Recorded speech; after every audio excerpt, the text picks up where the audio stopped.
Today, I'm going to share with you the power of visualization and why it has changed so many lives. I'm also going to share with you the reasons that I'm personally using it as one of the main tools as I create my vision to reach millions of people with my content and make millions of dollars while I do it. So with that being said, guys, let's jump into today's video. For those of you that are new here, my name is Riley.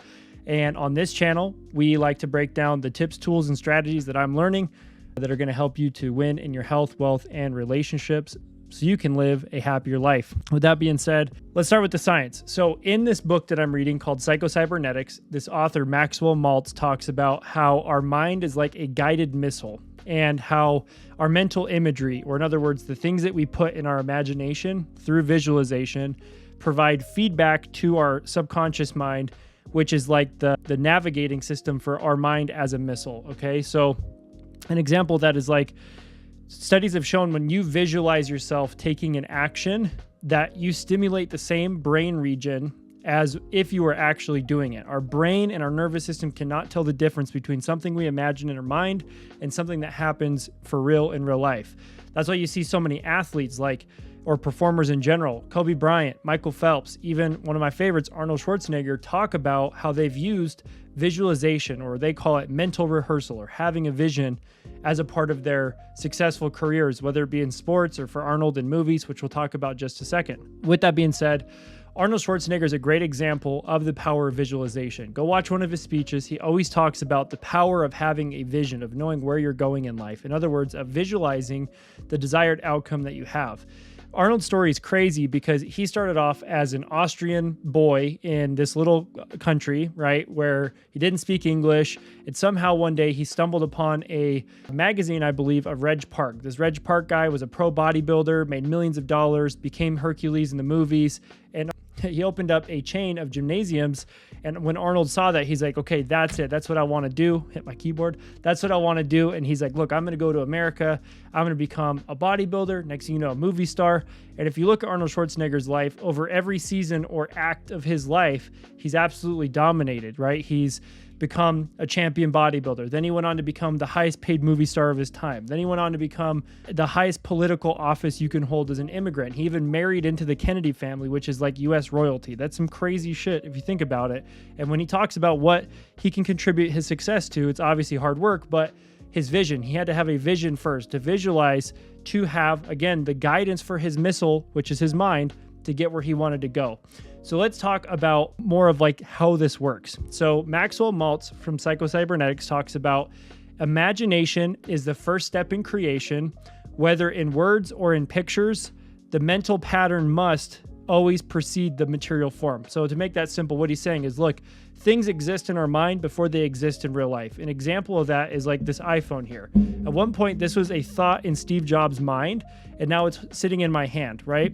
There's a saying, if you can think about it in your mind or see it in your mind, you can hold it in your hand. And that's what he's talking about. That imagination is the first step in creation.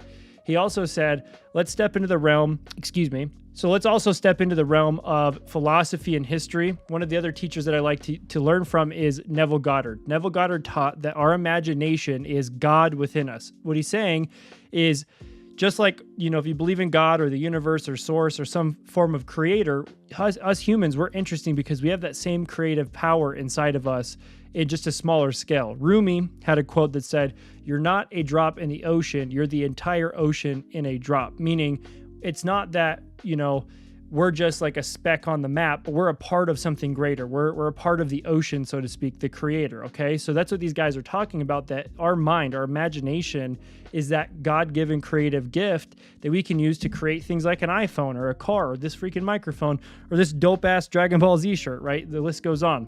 So Neville Goddard liked to say, imagination and faith are the secrets of creation, because when you can imagine something and have full belief behind it, you can materialize it. You can create it in reality. He also said, disregard appearances, conditions, in fact, all evidences of your senses that deny the fulfillment of your desire. Rest in the assumption that you already are what you want to be. For that determined assumption, you and your infinite being are merged in creative unity, and with your infinite being, all things are possible. So to make that simple, he's basically saying, look, don't think about, or even he said disregard, so just completely ignore the appearances, conditions, or all evidence that you aren't where you want to be or aren't who you want to be, or you can't create what you want to create. And in fact, or instead, rest in the assumption that you already are the thing. So again, imagination and faith are the secrets of creation. So if you can imagine something and you can back it up with faith, which is a combination of trust and belief, you can create whatever it is you want, whether it's create a new version of yourself, create something in physical reality, and so on. And another layer or another teacher I'm learning from is Napoleon Hill. He's the author of Think and Grow Rich. And he talked about the law of attraction a lot in that book, where he talked about visualization being a critical tool for you to use, or for me to use, or anyone to use, to attract what we want by focusing on it, by seeing it in our mind. So he said, first comes thought, then organization of that thought into ideas and plans, then transformation of those plans into reality. The beginning, as you will observe, is in imagination. It always starts in your mind. That is why visualization is so powerful and why it has changed so many lives and led to people achieving great things in the world. He also said, cherish your visions and your dreams as they are the children of your soul, the blueprints of your ultimate achievements. The blueprints, they start in your mind. So it's not all that straightforward though, because most people think that visualization is just like some stupid form of daydreaming. It's not. It's way deeper than that. Visualization is focused, disciplined, and consistent practice that pairs something you're imagining in your mind with action. Visualization, as I've heard it by another YouTuber named Quasi, he says it's inner action. It takes action to visualize. So it's not without challenges though, because developing those mental images in your mind and maintaining a consistent practice of doing that can actually be really tough. But as you can hear from Michael Phelps, Kobe Bryant, Arnold Schwarzenegger, the list goes on, they're worth the effort. And that's why I am using it as one of the #1 tools to create my vision, because I know with enough visualization, which is imagination plus faith, I'm going to be able to create that vision of reaching millions of people, helping all of those people, and making millions of dollars while I do it. So are you ready to try it for yourself? If so, let me break down a simple process for you. If you want to visualize, here are the steps. So the first things first, I'm alone in this room. So you want to find a quiet space, somewhere you're not going to be disturbed. You want to close your eyes, take a deep breath, center yourself, get nice and relaxed. And what Maxwell Maltz likes to talk about is you want to create a detailed image in your mind. But the secret of doing that is imagine you're in what he calls like the movie theater of your mind. You're sitting in a movie theater. Out in front of you is this screen. And on that screen, you can paint any image you want. So you put your visualizations on that movie screen and you watch it from the third person. So he likes to say it's like entering the movie theater of your mind. So if I enter that movie theater of my mind and I put on the screen, wow, I'm looking at my YouTube channel's dashboard. I've got over 1 million subscribers. I'm looking at the comments and I'm seeing all these beautiful people that I love so much and I'm so grateful they're in my circle, telling me how much my work is supporting them.